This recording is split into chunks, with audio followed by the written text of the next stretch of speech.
दोस्तों ये एक SSA 5000 EM एम्पलीफायर है, मतलब ये 500 वाट का एम्पलीफायर है। इसमें आवाज फटने का दिक्कत है, तो हम इसको रिपेयर करेंगे। सबसे पहले इसका साउंड सुन लेते हैं हम लोग, आवाज किस तरह आ रहा है।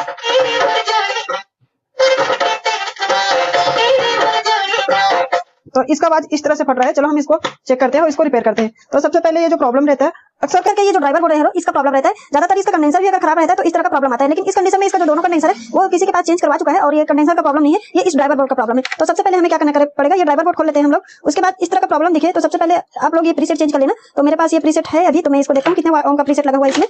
तो सबसे पहले ये जो प्रीसेट है यहाँ पास, ये प्रीसेट को मैं बाहर निकाल लेता हूँ और इस पे कौन सा ओम का प्रीसेट लगा है ये हम देखते हैं। तो चलो हम इसका प्रीसेट निकाले थे बाहर। तो ये इसका प्रीसेट है और इसमें जो प्रीसेट जो लगा है वो 10 किलो ओम का लगा है। तो ये 10 किलो ओम का यहाँ नहीं लगता है प्रीसेट, ये जो प्रीसेट है ये 10 किलो ओम का है, ये नहीं लगता। इसके जगह हम इस पे 100 ओम का प्रीसेट डालेंगे। तो 100 ओम का प्रीसेट ये मेरे पास है, तो मैं इसको लगाता हूँ। तो हम इसको इस तरह ये लगा दिया गया है, ठीक है। अब इस पे सोल्डिंग कर लेता हूँ मैं। तो ये प्रीसेट सोल्डिंग भी हो गया और चेंज भी कर दिया हूँ। अब देखेंगे यहाँ पास आप देख सकते हो ये जो दो रेजिस्टेंस है ये पूरी तरीके से काला हो गया है। ये हालांकि ये रेजिस्टेंस काम कर रहा है, लेकिन क्या है ये पूरी तरीके से काला हो गया और इसका जो रेजिस्टेंस का वैल्यू है ये इससे कम ज्यादा होता है। इसलिए भी है सनसनाहट या फिर घबराहट या आवाज फटने का प्रॉब्लम आता है। तो ये दोनों रेजिस्टेंस भी चेंज कर लेते हैं हम लोग। तो ये 1 किलो ओम का रेजिस्टेंस है, 2 वाट में है, तो इसको भी चेंज कर लेते हैं।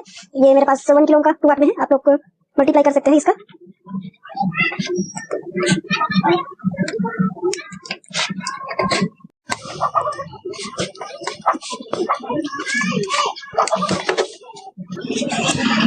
इसका एक्स्ट्रा लेग को काट लेंगे।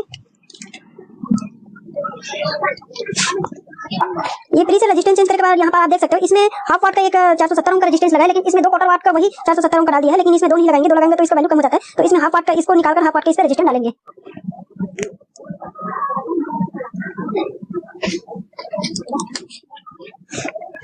ये दोनों चेंज करने के बाद ये प्रीसेट हो गया, ये रेजिस्टेंस हो गया, ये वाला भी रेजिस्टेंस हो गया। अभी हमारा साउंड इनपुट सेक्शन है, इसको मैं हमारा ये वाला जो 470 25 कंडेंसर इसको चेंज करेंगे और इसका जो 220 25 वोल्ट कंडेंसर ये दोनों को चेंज करेंगे। उसके बाद जो इसका जो ड्राइवर बोर्ड है वो पूरी तरीके से अच्छे तरीके से ये वर्क करेंगे। तो हम सबसे पहले ये दोनों को चेंज करते हैं।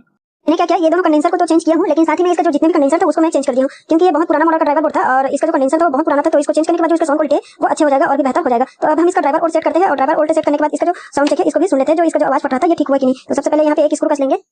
तो एम्पली को चालू कर लेते हैं। ड्राइवर सेट करने के लिए हमें एम को चालू करना पड़ता है, तो ये एम चालू हो गया है। अब सबसे पहले एक वायर को हम एक टॉप को हम ग्राउंड कर लेंगे यहाँ से। उसके बाद जो इसका ड्राइवर वोल्टेज है यहाँ पास ये पीला वाला वायर है, इस तरफ इसका ड्राइवर वोल्ट आता है, दोनों तरफ आएगा। तो ये 4.7 है, मतलब ये हमें 50 मिली वोल्ट तक इसका ड्राइवर वोल्ट रखना है। तो अभी तो ये फिलहाल ठीक है, लेकिन फिर भी अगर आप लोग सेट करना चाहो तो इसको आप लोग सेट कर सकते हो। तो यहाँ घुमाएंगे इस तरफ तो ये कम होगा, इस तरफ घुमाएंगे तो बढ़ जाएगा। तो ये 50 मिली वोल्टेज तक हमें करना है, लेकिन इससे क्या है सनसनाहट आता है। तो जितना था इतना ही शायद ठीक है, ये 40-45 तक ये ठीक है, ये इतने में ये ठीक है ड्राइवर वोल्ट। और ये इसका जो कंडेंसर वगैरह है सभी चेंज करने के बाद जो इसका सनसनाहट था वो कम हो गया है। अब इस पे हम ऑक्स इनपुट को दे दिया है। चलो इसका वॉल्यूम बढ़ाकर देखते हैं कि इसका आवाज कैसा है अभी। तो यहाँ से मैं बढ़ाता हूँ।